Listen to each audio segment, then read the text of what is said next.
Oi, gente, boa noite.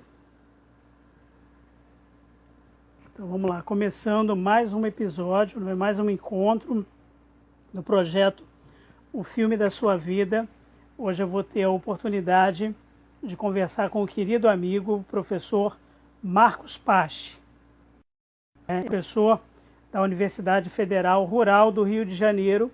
Vou mandar o convite agora para ele, para poder a gente começar a conversar.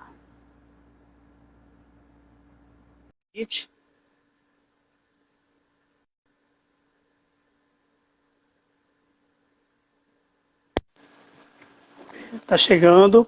Boa noite. Boa noite, Erivelto. Oi, Pache, tudo bem? Tudo bem, meu amigo, e você? Ai, graças a Deus, tudo bem. Começar agradecendo a você pela presença, agradecer as pessoas que estão nos acompanhando, amigos queridos, pessoas que estão aí interessadas no que você vai contar para a gente sobre o filme da sua vida. Mas antes, eu queria ler, se você me permitir, um poema para você. Eu posso? Com certeza. Então vamos lá. Vou começar hoje um pouco diferente, mas daqui a pouquinho vem a questão que eu quero formular para você e que eu tenho formulado aos convidados e convidadas desse projeto. O texto que eu quero ler, o poema que eu quero ler, chama-se 2 e 2, 4, de Ferreira Goulart. Como 2 e 2 são 4, sei que a vida vale a pena, embora o pão seja caro e a liberdade pequena. Como teus olhos são claros e a tua pele morena, como é azul o oceano e a lagoa serena, como um tempo de alegria por trás do terror me acena, e à noite carrega o dia no seu colo de açucena.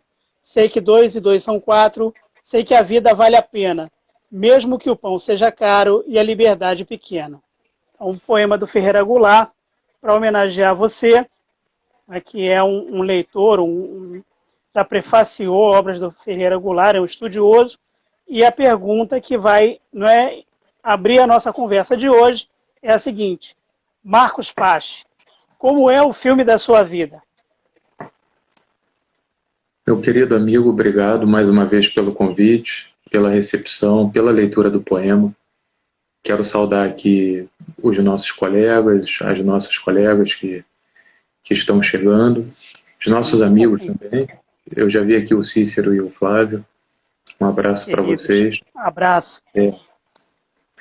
Veltão, eu não saberia dizer exatamente a minha vida a partir de um filme especificamente. Eu acho que eu poderia falar dela a partir de pedaços de filmes diversos, mas se temos aqui a nada ilustre presença do Roberto Bozetti. Rapaz, você está com uma plateia seletíssima aí, hein? Roberto Bozetti, um abraço. Pois é. Teve com a gente aqui na outra semana, na sexta-feira. Na sexta-feira. Sim. Então, assim, mas eu acho que eu falaria melhor se eu associasse a minha vida a um filme que eu, de certa forma, gostaria que ela fosse, né?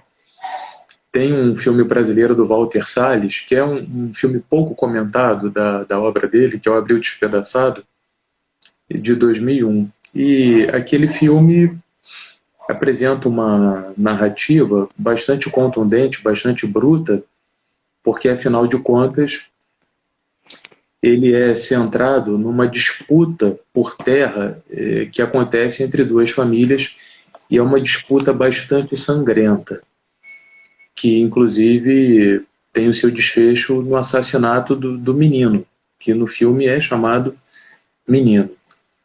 E ainda assim, em meio àquela brutalidade, né, como que dando uma prova vivíssima e encantadora da complexidade da existência, está aquele menino formulando pelo sonho e pela leitura simbólica, porque ele é analfabeto, ele não é alfabetizado, formulando caminhos diferentes para a existência. E muito belamente naquele filme, os dois irmãos, o Tonho e o menino, né, o Tonho interpretado pelo Rodrigo Santoro, e o menino interpretado pelo Ravi Ramos Lacerda, eles são dois personagens que simbolicamente se amalgamam e formam um só, na medida em que o menino pensa e o irmão mais velho, que tem alguma força diante do pai, que é um pai opressor, né, que já tem alguma autonomia para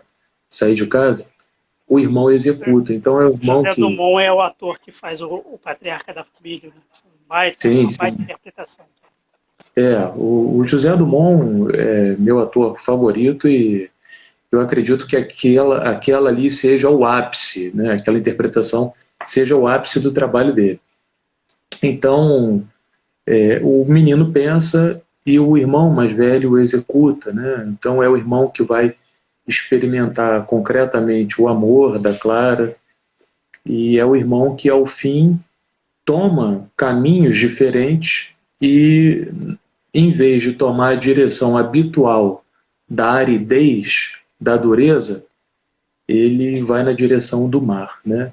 Então eu acho que se eu fosse formular um filme da minha vida, se eu fosse fazer da minha vida um filme, eu acredito que esse filme formulado por mim teria algo do Abril Despedaçado, né? Na medida em que eu sou espiritualmente ligado, né, pelo meu contato com as artes, com a música do Luiz Gonzaga e de uma série de nordestinos, eu sou muito ligado ao interior e também pelas artes, também por ser carioca, né? Sou ligado ao mar, né? Então, já que eu falei do Luiz Gonzaga, devo falar do Dorival Caymmi. E, fundamentalmente, sou uma pessoa ligada aos livros, né? E, de certa maneira, como acontece com o menino, foi a partir dos livros que eu comecei a inventar algum caminho para o meu caminho, alguma direção a seguir. Pacho, Então, sim, eu me à lembro de vontade. você lá no início dos anos 2000. Você é muito jovem, mas é mais jovem, muito mais jovem do que você é hoje, frequentando saraus de poesia, né? Estudando já a poesia. Desde sempre você foi ligado, atraído pela literatura, ou começou por uma outra forma de arte, como o cinema ou a música, por exemplo? A coisa, acho que começou para valer com a poesia, Veltão. Em 93, quando eu tinha 12 anos, eu ganhei um concurso de poesia na escola em que eu estudava, Escola Municipal Alzira Araújo, aqui em Campo Grande, onde eu moro ainda.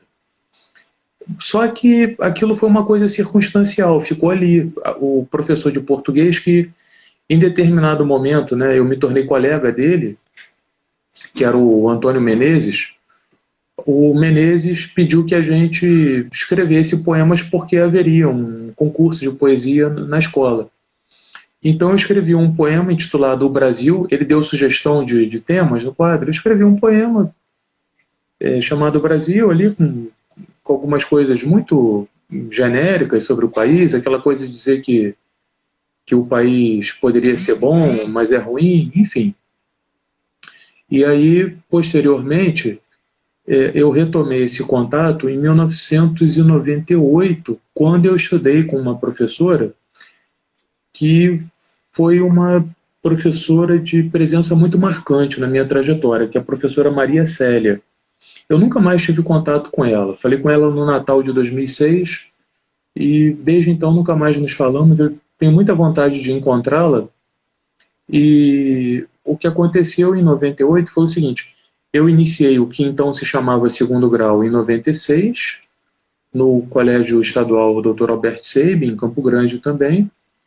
Em 97 eu fui reprovado, eu repeti o segundo ano do segundo grau. Em 98 eu fiquei numa turma que começou o ano com uma professora de literatura. Estou achando incrível você ter sido reprovado. Fui, cara, fui em 11 matérias. Eu só passei em educação física. Foi um ano muito marcante. Caramba, eu não imaginava isso. Não imaginava isso. Pois é, eu era intenso no viver a vida no colégio, né, no Carpe Diem.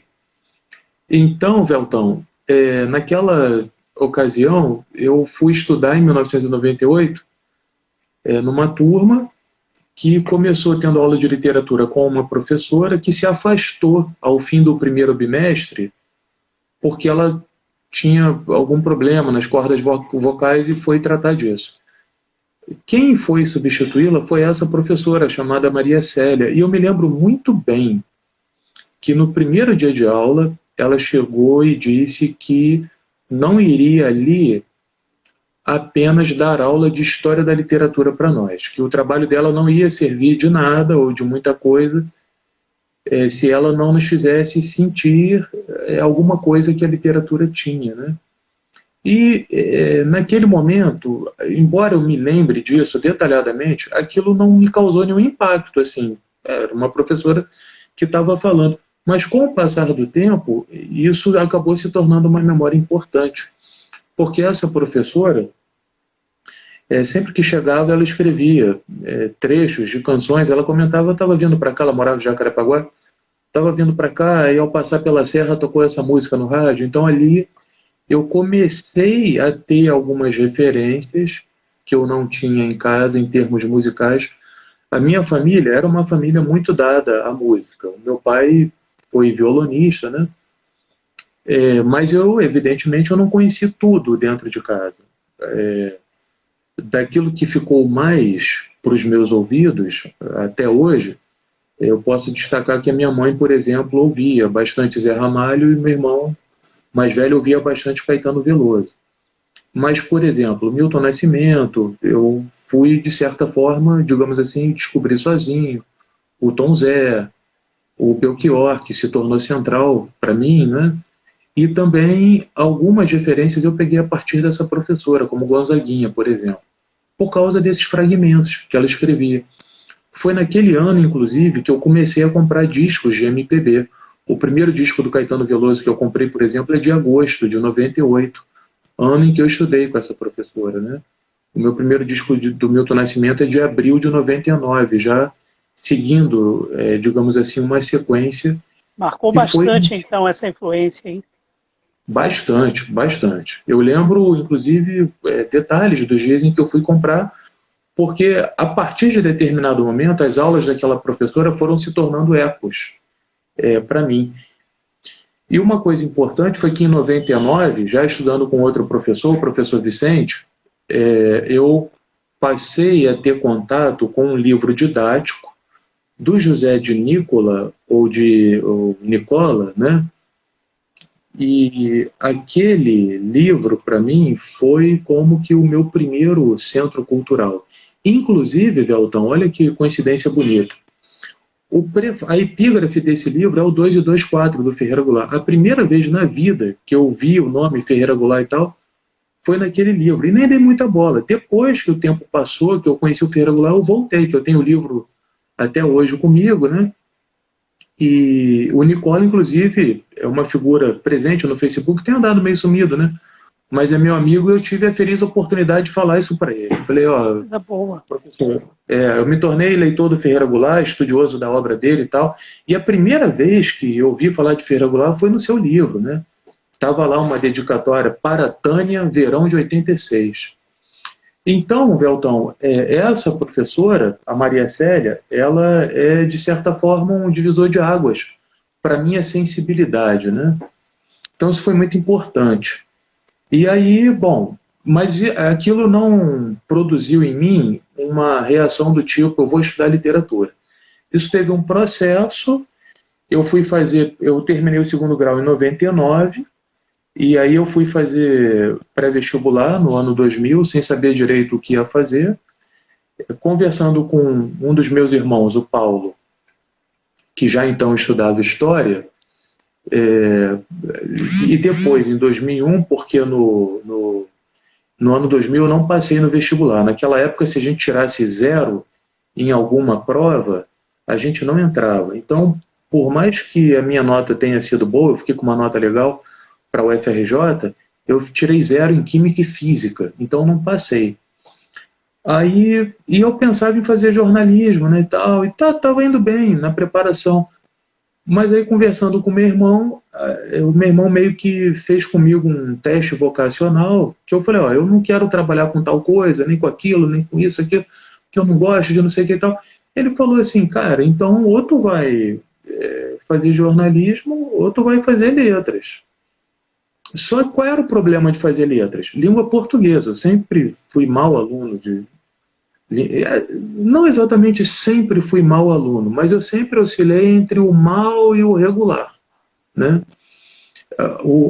Naquele momento, o meu interesse por literatura já era relativamente consistente.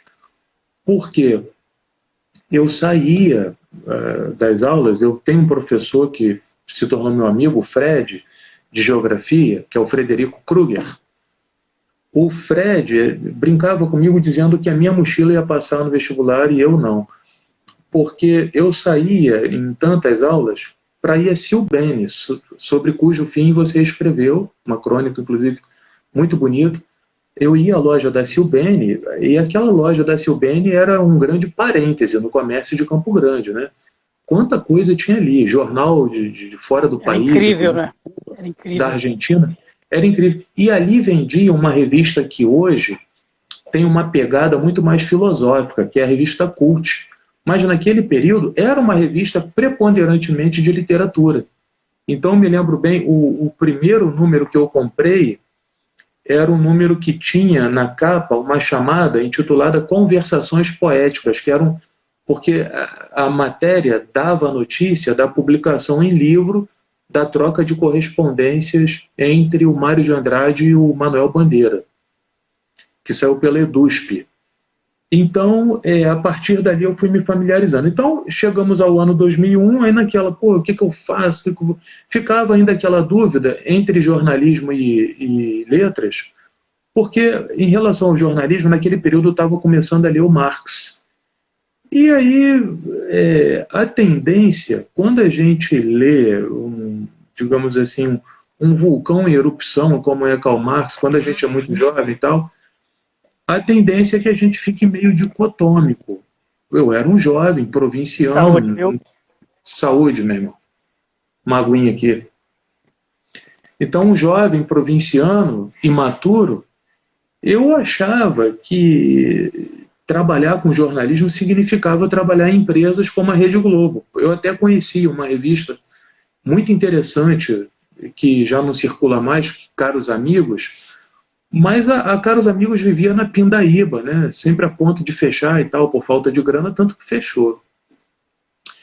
Então eu ficava assim, mas eu vou trabalhar com jornalismo para me vender, para ser funcionário da Globo ou equivalente. Aí, né, numa aula, eu era aluno do Leandro, nosso amigo Leandro Garcia. Leandro Garcia. Aliás, vai estar aqui sexta-feira. Maravilha. Vou conversar com ele sexta-feira. Então, isso já é ano de 2001, no curso preparatório, do qual me tornei professor, 6 anos depois, e 7 anos depois eu substituí o Leandro numa turma que ele precisou abandonar por razões particulares, né? Então, no filme da minha vida, esse curso também tem uma presença bastante forte. E aí, Veltão, naquele período, eu vi, acho que uma entrevista, porque foram duas coisas. Eu vi uma revista Época, uma edição que anunciava o lançamento de um livro do Ferreira Goulart, mas isso foi em 99. Eu acho que eu comprei a revista e a deixei aqui em casa. E não foi nem por causa do Ferreira Goulart, foi porque tinha uma entrevista do Caetano Veloso. E aí, também naquela ocasião, eu vi uma entrevista do Ferreira Goulart ao Roberto Dávila, que tinha um programa na TVE, que era o Conexão Roberto Dávila, não sei se mantém o nome na Globo News. Então, pois é. E aí, eu acho que por ver na televisão, eu falei, aquele cara que está lá na revista e tal, eu fui dar uma olhada, e aí eu comecei a comprar alguns livros do Ferreira Goulart. Eu me lembro de, na entrevista, o repórter perguntar ele sobre o Poema Sujo, que ele publicou em 1976, e ele ter falado assim, eu gostaria que o milagre do Poema Sujo se desse novamente. Aí comecei a comprar os livros. Eu confesso que quando eu li o Poema Sujo pela primeira vez eu não entendi nada, achei estranho. esquisito aquilo, mas eu insistia. Eu me lembro também de ter lido na Cult uma entrevista do Armando Freitas Filho. Comprei um livro dele, que estava sendo lançado na época, o Fio Terra. Também não entendi nada, mas guardei ali, né? De vez em quando eu voltava e tal. E aí eu comprei o livro que o Goulart lançou em 99, que foi o Muitas Vozes. Aí li o primeiro poema, o segundo poema era o Electra 2, poema que falava do avião e tal. E aquele poema falava, em linhas gerais, de alguém que percebe uma determinada coisa e que é ignorado por uma coletividade, né? Aquilo chamou minha atenção e aquele poema foi decisivo para que eu estabelecesse que iria fazer letras. Eu pensei, eu quero falar de coisas assim para as pessoas pelo resto da vida. E aí, né, para dar a minha fala aqui algum toque cinematográfico, tomando esse termo pela sua acepção mais comum, né, de uma coisa relativamente interessante, épica e tal, anos depois, o Ferreira Goulart, em 2010, lançou o Em Alguma Parte Alguma, que veio a ser o seu último livro de poemas, né? E aí, eu já tinha escrito sobre outros livros do Goulart, mas eu recebi um e-mail dele. Já era janeiro de 2011, eu estava no sertão da Paraíba, e recebi um e-mail do Ferreira Goulart agradecendo pela resenha e tal, tudo mais. Naturalmente, eu fiquei muito feliz, né? E aí, em 2012, em dezembro, eu lancei o livro que você mostrou aí quando a gente fez o teste, que é o de Pedra de Carne.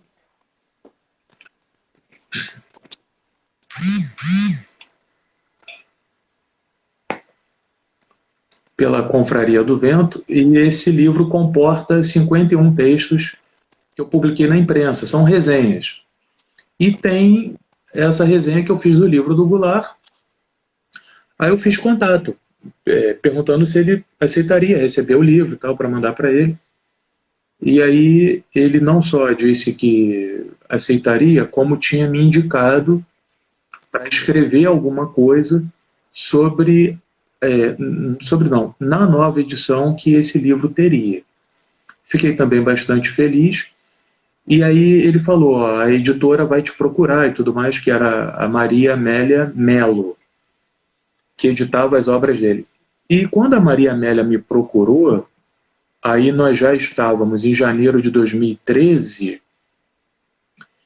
ela me falou o seguinte, a gente não pensou no seu nome para escrever na reedição do Em Alguma Parte Alguma, não. É na reedição do Muitas Vozes. E eu disse a ela, eu falei, caramba, esse livro foi decisivo para que eu fizesse letras, né? Então foi um reencontro muito significativo para mim. Eu fiz a orelha do livro, que foi um livro que, de certa maneira, se tornou uma espécie de relâmpago na minha trajetória, né? E eu me lembro também com muito curioso carinho. Você está falando, usando a palavra relâmpago, porque está aqui no sumário do livro, diz assim, 3 textos sobre Ferreira Goulart. Na Vertigem da Vida, Versos Vermelhos e o Vertiginoso Relâmpago. Sim, sim. Bem marcante, né? É uma metáfora que o Goulart usava bastante, né? Ele dizia que o poema tinha que ser um relâmpago. E essa metáfora aparece em alguns poemas dele. E aí, Velton, e agora, né, eu me lembro também com muito carinho daquelas belas tardes em que eu, você e Flávio e também o Cícero tínhamos, primeiramente às segundas-feiras, depois às quartas-feiras, quando nós íamos passear, e eu me lembro de uma ocasião em que eu mostrei para você e para o Flávio, nesse dia o Cícero não estava conosco, a orelha do livro. Né? Lá na Livraria Leitura. Pois é. Logo assim que saiu. Agora, você ficou lendo literatura, escrevendo resenhas, estudando, numa carreira dentro das literaturas, né, muito profícua, né, vertiginosa, porque você foi sem parar, e tudo isso enquanto jogava futebol, a ponto de quase ser contratado por um grande time, né, porque você é bom de bola. O futebol também faz parte do filme da sua vida, ou eu estou enganado?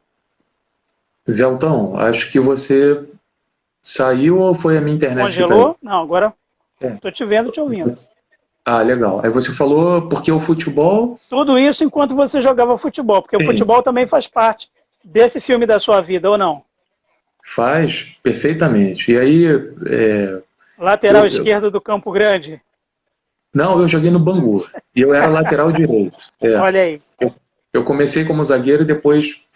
lateral direito. Modéstia à parte, eu jogo muito bem e amo jogar bola, né? E aí, eu vou fazer a associação a um outro filme, que foi um filme que me comoveu, no sentido do quanto a nossa realidade é corroída por esses caras que mandam no dinheiro do mundo, né? E também me comoveu por aquilo que ele tem de sublime, que é o Geraldinos. Me foge o nome do diretor, mas foi inclusive um filme, um documentário. É um documentário sobre a deformação do Maracanã, né? E sobre, claro, isso que é uma espécie de entidade que é o torcedor geraldino, né? Tem uma participação belíssima do historiador Luiz Antônio Simas, o Romário participa também, o Marcelo Freixo, o Washington Rodrigues, que foi quem cunhou essa expressão, né? Geraldino. Pedro Asbeg e Renato Martins. Sim, sim, sim. E esse filme, Veltão, cabe dizer o seguinte, eu assisti no Ponto Cine de Guadalupe, que é o cinema da minha vida, né? O Cícero falou do Ponto Cine aqui e citou teu nome. Sim, sim. Eu não pude assistir, infelizmente, mas se ficou gravado, depois eu vou assistir. Eu vi que o Flávio também falou. O Ponto Cine o Ponto Cine é o cinema mais importante que eu conheço, porque o Ponto Cine está na cidade, na parte da cidade que não é entendida pelo Rio de Janeiro oficial como parte da cidade, né? E à frente dele tem um cara que é um dos meus super-heróis, que é o Adailton Medeiros, né? Que toca aquele cinema maravilhoso há 15 anos, se equilibrando na falta de orçamento, na falta de segurança. O escritório dele a janela já foi atravessada por uma bala. Nossa. Pois é, cara. E o cinema vai... muita resignação, né? Muito desprendimento, muita vontade de fazer as coisas darem certo. Sem dúvida. E eu estou vendo aqui que algumas pessoas estão nos ouvindo, e eu já deixo aqui, vou pedir a sua licença para deixar um apelo. Conheçam o Ponto Cine, né? Conheçam, se me permitem, como frequentadores e também como apoiadores, porque se trata de um projeto que merece o apoio de todos nós que somos comprometidos com a democracia de fato, com a justiça social, com a inclusão, com a distribuição igualitária dos bens, né? E no nosso caso aqui do Rio de Janeiro, por toda a cidade, apesar de termos aqui alguns visitantes ilustres, como o meu queridíssimo Peron Rios. Então, Veltão, voltando,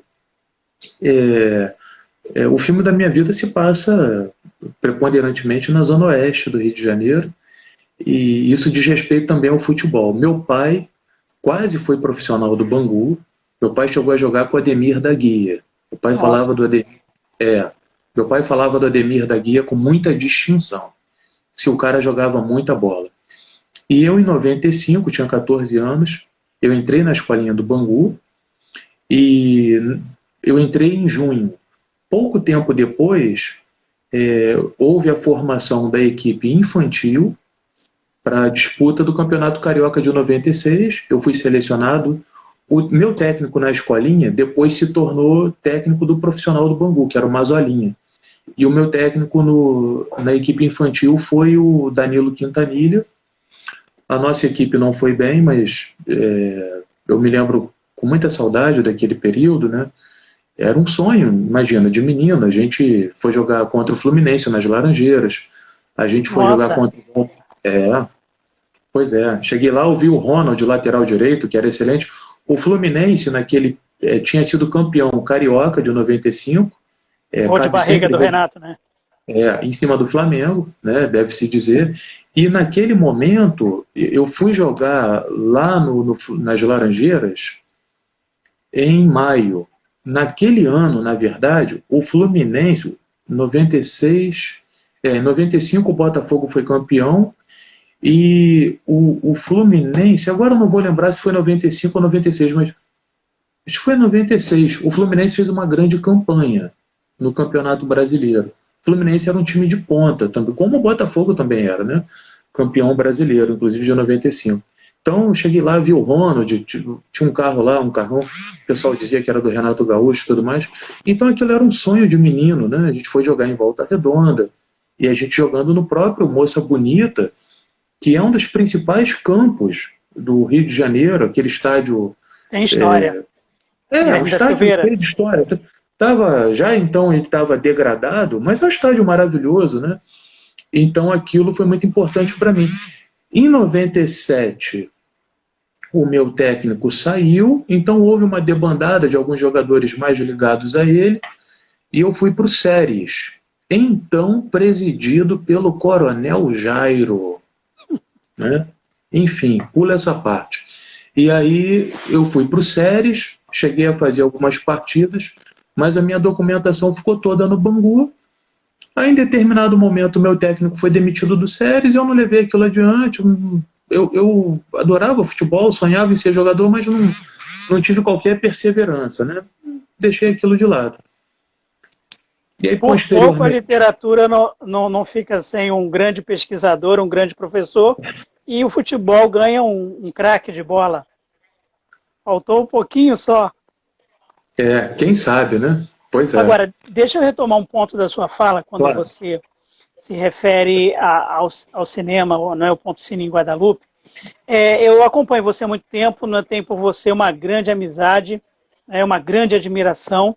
Você aqui em casa é sempre muito bem-vindo, todo mundo adora você por várias razões.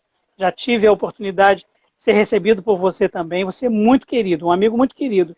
E uma das coisas, entre as muitas que admiro em você, é que você tem uma articulação do pensamento em prol do coletivo, sobretudo baseada nessa ideia de uma cidade partida em relação a questões culturais. Você sempre discute a questão do transporte, da empregabilidade, do acesso a bens simbólicos de cultura, a questão do cinema, da lona cultural. Você está sempre envolvido com essas questões e sempre procurando prestigiar a arte que se promove, a arte que se realiza a partir de Campo Grande, das periferias, da Baixada Fluminense, do subúrbio. Na Universidade Rural, você é um dos articuladores, um dos divulgadores desses elementos de atividades e processos de inserção cultural, mesmo em relação a questões básicas, como, por exemplo, formação de plateia. E aí, a minha provocação para você é a seguinte: você é uma voz que discute o que está sendo veiculado no jornal. Eu me lembro de um texto teu em que você apontava, por exemplo, a discriminação com relação às mulheres em relação à vestimenta, que havia uma coluna no jornal que detonava as mulheres na Zona Oeste, Bangu, Campo Grande, e aí fazia comparações agressivas, violentas, contra as mulheres, distinguindo a mulher na Zona Oeste e a mulher na Zona Sul. Esse amor à Zona Oeste, esse cuidado com as pessoas, como é que você lida com isso? Porque você é recebido na ABL pelos grandes autores, você é um pesquisador lido, você é um professor amado, mas ao mesmo tempo você encontra espaço para essa militância, para essa articulação em favor das pessoas que são agredidas e prejudicadas por essa desigualdade. Fala um pouquinho sobre isso. Eu vejo quase como uma abnegação da tua parte, né? Você falou do articulador do Ponto Cine, mas você também tem como característica essa preocupação com o morador da Zona Oeste, o morador da Baixada. Fala um pouquinho sobre isso, se você puder, se você quiser falar. Claro. Velton, eu agradeço pela sua atenção, que é um sinal de generosidade, né? E quero dizer que tive a satisfação da sua casa, de conhecer a sua casa, onde eu conheci também o limão mais cheiroso do mundo, né? E eu quero cumprimentar algumas pessoas que estão aqui nos saudando, a Aline, Mirella, o Cleiton. Muito Obrigado. Eu vi obrigado, antes pessoal. Boa noite a todos e todas. sim, que o Leozão estava aqui. Meu abraço para todo mundo. Evelton, conforme eu fui me formando intelectualmente, eu fui prestando atenção ao trabalho de certas figuras que se destacavam tanto no âmbito da reflexão quanto no do ativismo. Então, uma grande referência para mim é o Darcy Ribeiro, por exemplo. Darcy Ribeiro é um pensador do Brasil, é um cara que prestou contribuições muito importantes para a interpretação do país, é um baita de um romancista, tem um romance dele chamado Maíra, o Antônio Cândido até refere num livrinho intitulado Iniciação à Literatura Brasileira, que é um baita de um romance, com uma experimentação formal interessantíssima e com uma reflexão sobre a encruzilhada existencial de um indígena que, a partir de determinado momento, vai viver fora da sua aldeia e aí quer fazer o movimento de regresso e, a um só tempo, ele não é exatamente ocidental e também já não é mais indígena, enfim.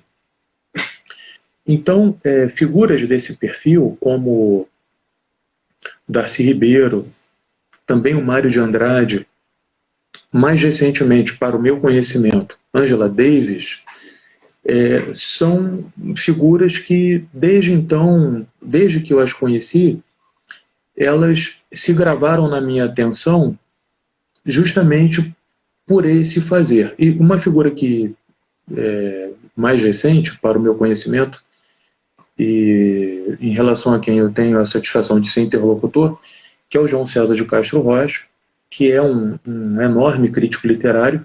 E professor lá da UERJ, né? Professor da UERJ. Então ele tem um trabalho muito denso como pesquisador, como pensador, como crítico. Está aí lançando um livro sobre a guerra cultural bolsonarista, né? Incrível, incrível. E é um cara que tem um trabalho, digamos assim, prático dentro da UERJ, que é espetacular, coordenando, por exemplo... Sabe que ele acabou de ser bloqueado pelo presidente, né? Ele fez um comentário lá a propósito dos 500 mil mortos e o presidente bloqueou na sua conta oficial. Sim, sim. E o Osmar Terra também. Inclusive, é torcer para que o João César mantenha a tranquilidade, para que ele se mantenha protegido, porque a gente não sabe do que essas pessoas são capazes, né? É verdade, é verdade. Então, Veltão, e aí, rapaz, eu me lembro, eu fui ao CCBB, Centro Cultural Banco do Brasil, pela primeira vez em 22 de agosto de 2001. Eu fui ver uma mesa formada pelo Alexei Bueno, pelo Ferreira Goulart e pelo Ali Salomão. O CCBB então abrigava... O CCBB então abrigava uma exposição sobre surrealismo e lá fui eu para assistir aquela mesa.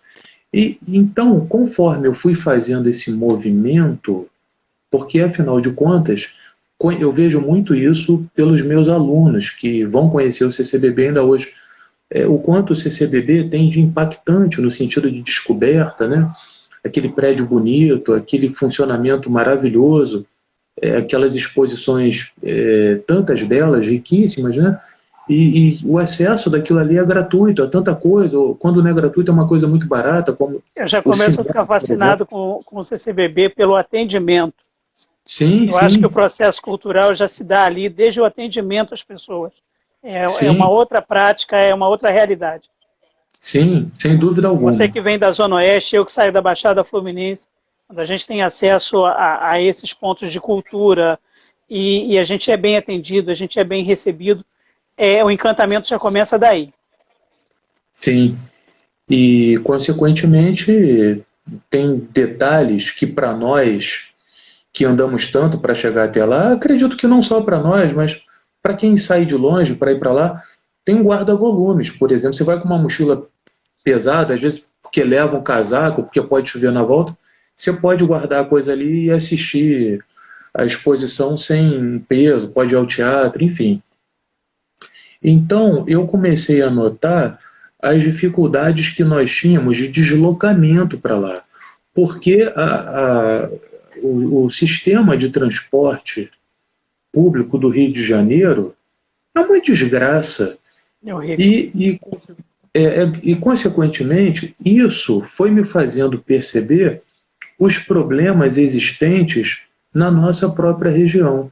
Então, para você ter uma ideia, a Lona Cultural de Campo Grande, que em breve vai completar 30 anos, né, ela foi inaugurada em 93, eu me lembro que em 2015 nós tivemos uma reunião lá, uma reunião aberta para as pessoas que produzem cultura, e eu fui lá como espectador, porque o então secretário municipal de cultura, que hoje é secretário de Ordenança e Governo, que é o Marcelo Calero, que foi ministro da Cultura do governo Temer.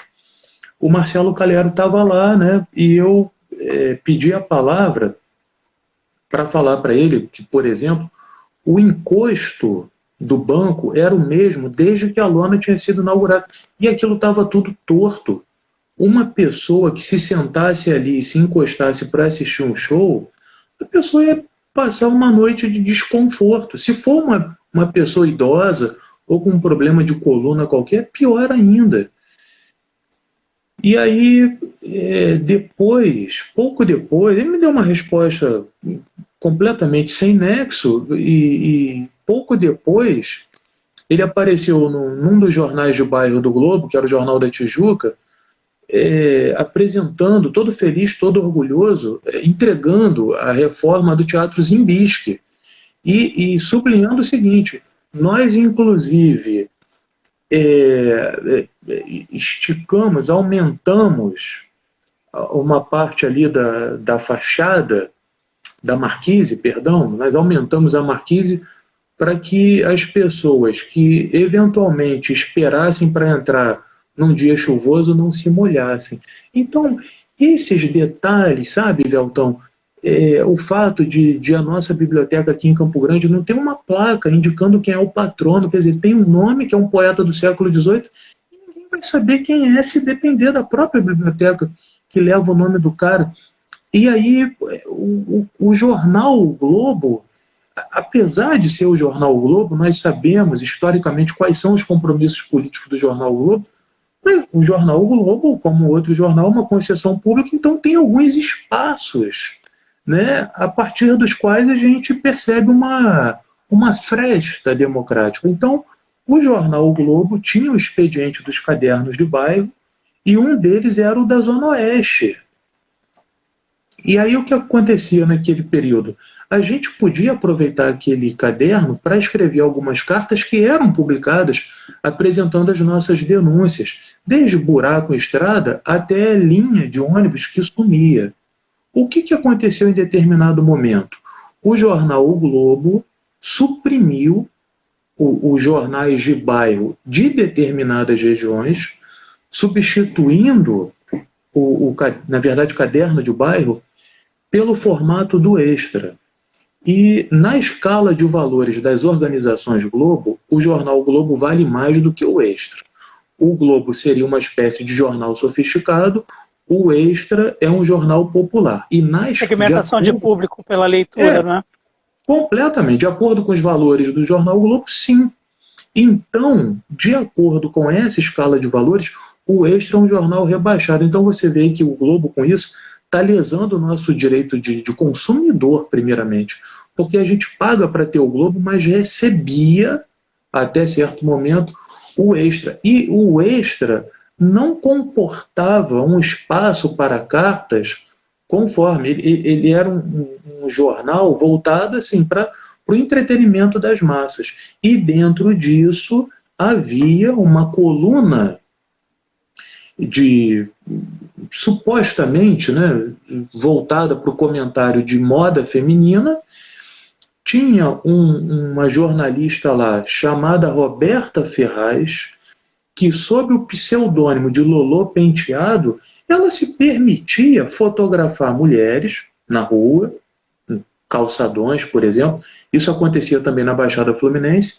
E aí se colocava um efeito visual no rosto das mulheres para que elas não fossem identificadas, Mas quem conhecesse aquelas mulheres pessoalmente poderia identificá-las facilmente, e aquela jornalista, digamos assim, ela não se constrangia nem um pouco de classificar a aparência de algumas mulheres como visão do inferno, né? Então você vê, cara, que Uma assim, brutalidade, uma violência, né? é uma violência, bicho. E aí você vê que assim, o atual prefeito da cidade do Rio, em determinado... Você vê o seguinte, Veltão, existem 3 zonas administrativas, geopolíticas na nossa cidade. A Zona Sul, a Zona Norte e a Zona Oeste. Há palácios administrativos em 2 dessas regiões. Tem Botafogo, que é o palácio da cidade, e o Palácio Rio 450, que fica em Oswaldo Cruz, na Zona Norte. Na Zona Oeste não tem. E muito simbolicamente, quando o prefeito vem fazer uma visita a Sepitiba, em determinado momento ele está comendo um doce, uma coisa assim, pega o papel e joga no chão. É absurdo. Então, é um absurdo. Você vê que a nossa região é a única região que não tem um parque público urbanizado para que as pessoas no final de semana possam ir lá andar de bicicleta, fazer sua caminhada. Não tem. Tem, pô, na Zona Sul, isso tem em Fartura, a começar pelo aterro do Flamengo, cuja pista é fechada aos domingos. Copacabana, a Avenida Nossa Senhora, a Avenida Atlântica, perdão, ela é fechada aos domingos para que as pessoas andem de bicicleta, passeiem com cachorro e tudo mais. Uma grande área de lazer. Uma grande área de lazer.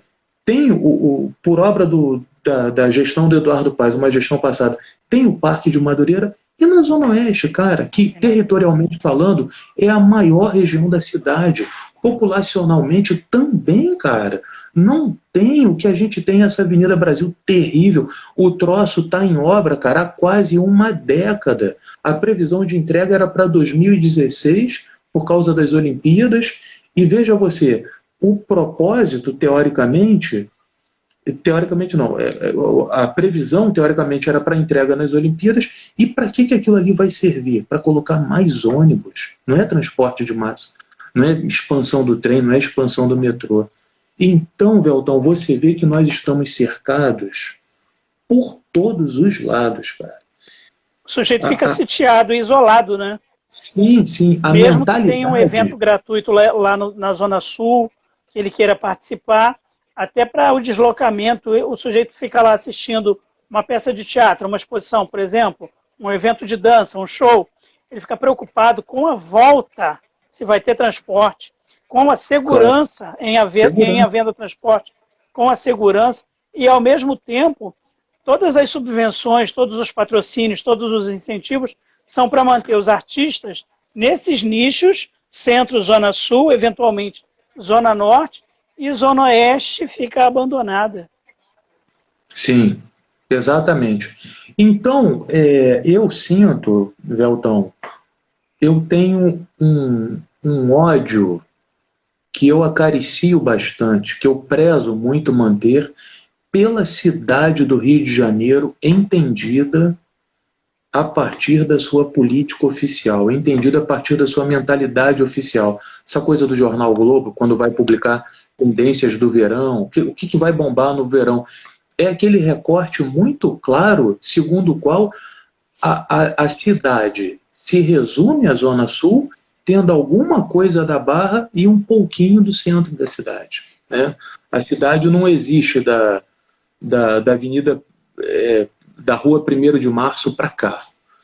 Então, eu, muito modestamente, dentro daquilo que eu posso fazer, eu procuro não perder de vista a necessidade de encaminhar algo do meu trabalho como professor, algo do meu trabalho, eu vou ousar um pouquinho dizer aqui, algo do meu trabalho como intelectual, encaminhá-lo na direção da denúncia dessas violências que, afinal de contas, querem nos empurrar para uma espécie de indigência social, contra esse grande esculacho que faz com que, por exemplo, só na Rua Voluntários da Pátria existam 6 salas de cinema. E em todo o nosso bairro, em toda a nossa região, não exista uma sequer fora dos shopping centers. Não e aí existe. você vê, não existe. O cinema mais próximo de nós é o Ponto Cine, é uma sala só, o ingresso custa R$8, tem uma biblioteca lá, a pessoa se faz um cadastro rapidinho, pega livro gratuitamente. O Ponto Cine oferece colônia de férias em janeiro para crianças. O ingresso a entrada é gratuita, a pipoca também para crianças. Esse cinema vive permanentemente na corda bamba para fechar. Já teve fechado, inclusive, por falta de dinheiro. Então, assim, cara, e a gente está no na cidade do Rio de Janeiro.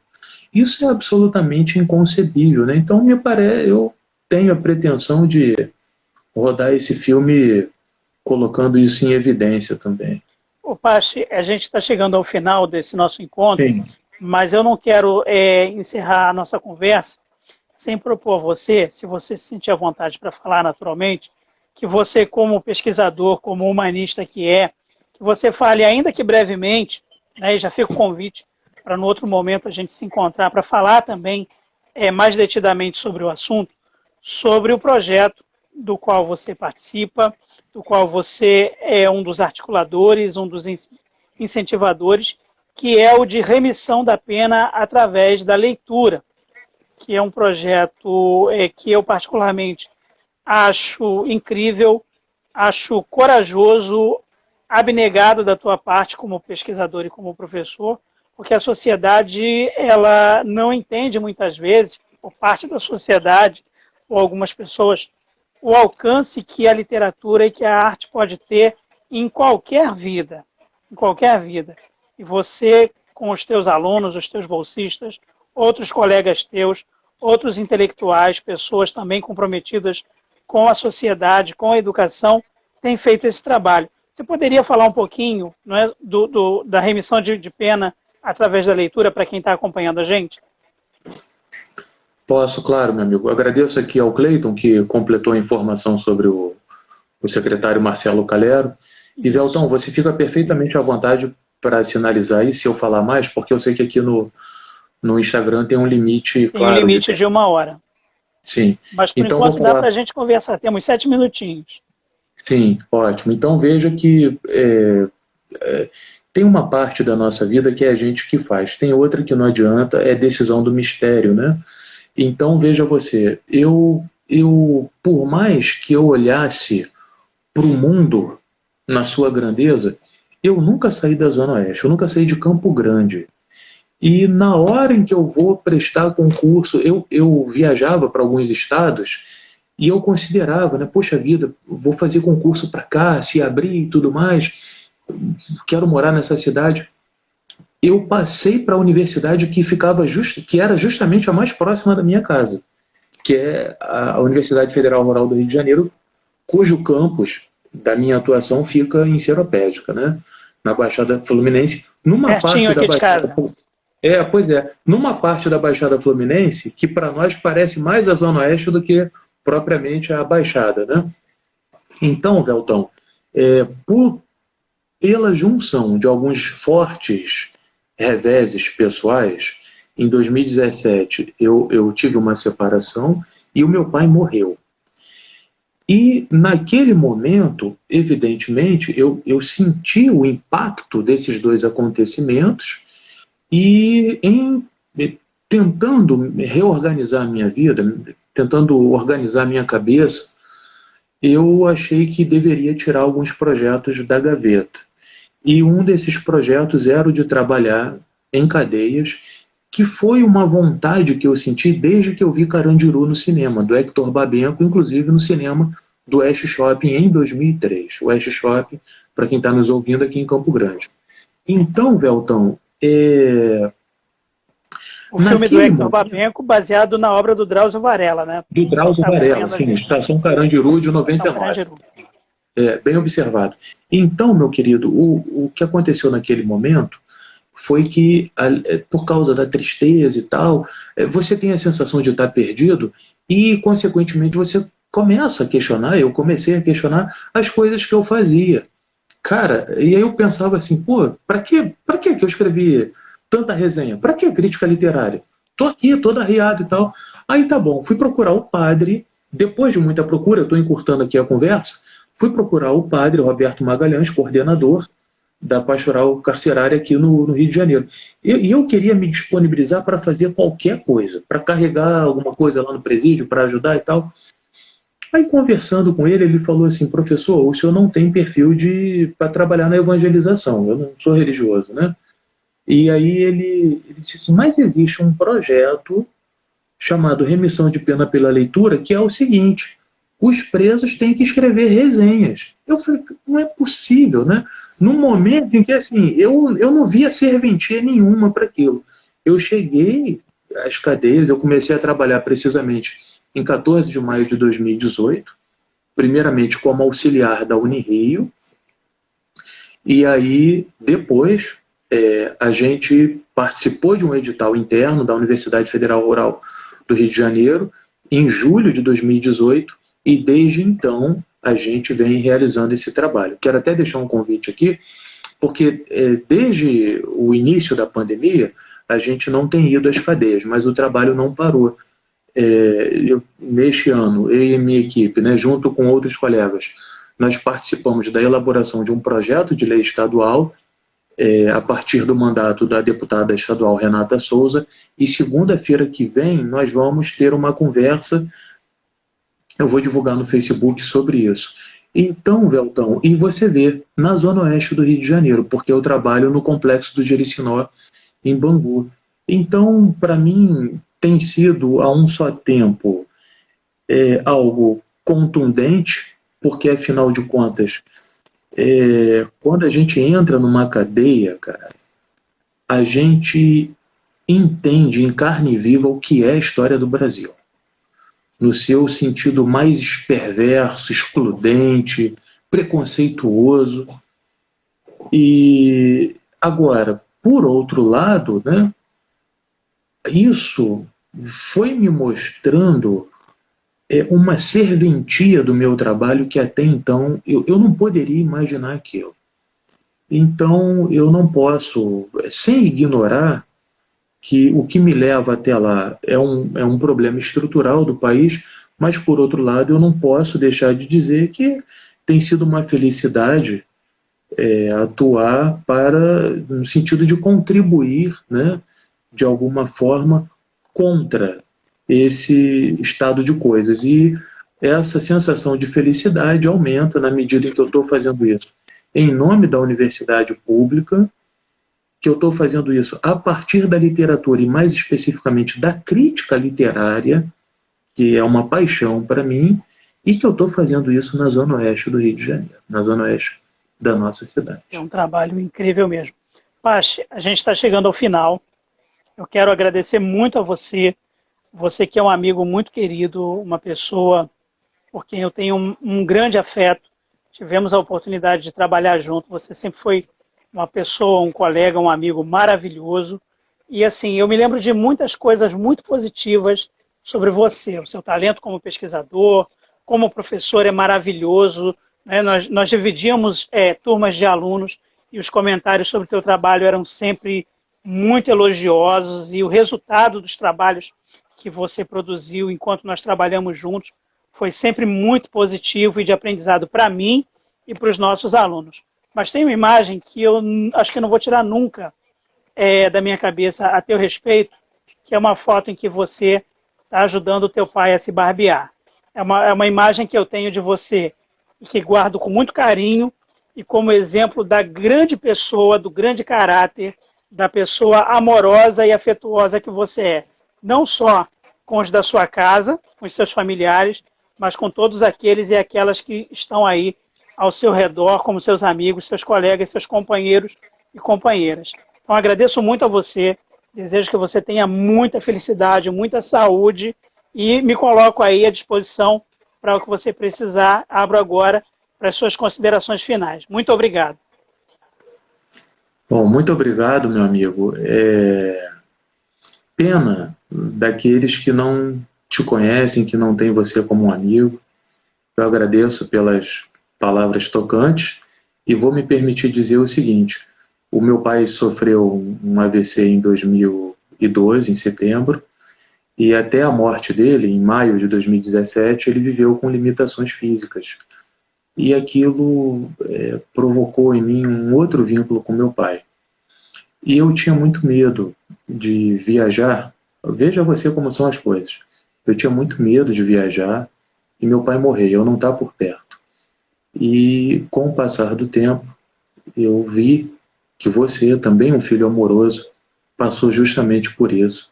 Quando o seu Zé faleceu, você estava na Colômbia e não pôde voltar, né? Então, cara, daqui eu te mando um abraço fraterno, agradecendo mais uma vez pelas pessoas que aqui nos ouviram, que deixaram as suas Obrigado a mensagens, todos. ou que acompanharam em silêncio. E muito obrigado, Veltão. Um abraço apertado com muita saudade. E é isso, cara. Até É breve. difícil até continuar. Até breve. Até breve, se Deus quiser. Muito obrigado a todos e todas. Muito obrigado a você, Paz. Na próxima sexta-feira, eu converso aqui com o professor Leandro Garcia. Muito obrigado. Boa noite a todos e todas. Boa noite, Paz. Um grande abraço, Boa noite, cheio de Veltão. afeto para você. Para você também, meu irmão. Valeu. Tchau, tchau.